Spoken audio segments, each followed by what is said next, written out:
सत्ता, संपत्ति और सौंदर्य ये परमानेंट नहीं होता, क्षणभंगुर होता है।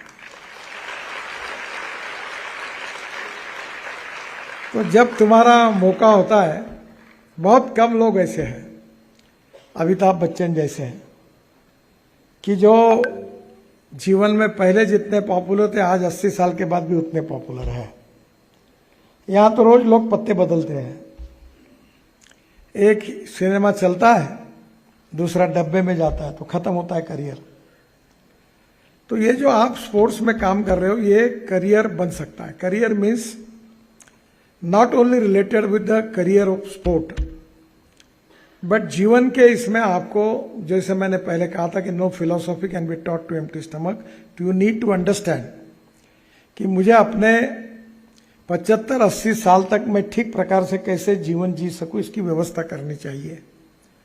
और जब अच्छे दिन होते हैं तब उसके लिए सोचना चाहिए।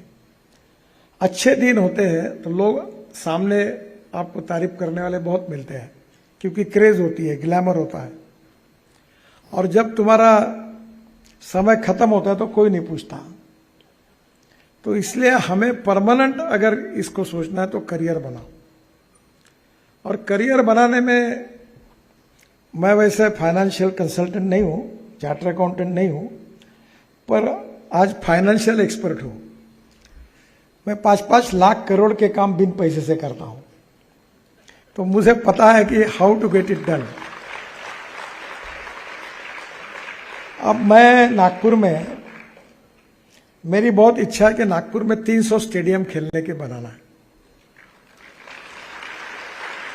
पर मेरे 4 साल के अनुभव के बाद मेरे ध्यान में आया कि सरकार जो चीज होती है बहुत निकम्मी होती है। कारपोरेशन, एनआईटी, इनके भरोसे कोई काम नहीं होता। ये चलते गाड़ी को पंक्चर करने का एक्सपर्टाइज उनके पास होता है। तो फिर अब मैंने, एक व्यक्ति दुबई से आया और उसने मुझे कहा कि दुबई में मैं स्पोर्ट्स स्टेडियम चलाता हूं। तो मैंने बोला कैसे चलाते हैं?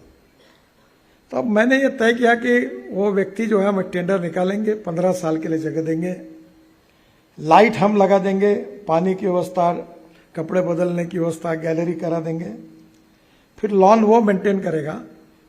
और एरिया के हिसाब से जो भी स्पोर्ट होंगे, जो लड़के खेलने के लिए आएंगे, उससे वो मिनिमम फी लेगा महीने की, 500 रुपए, 1000 रुपए।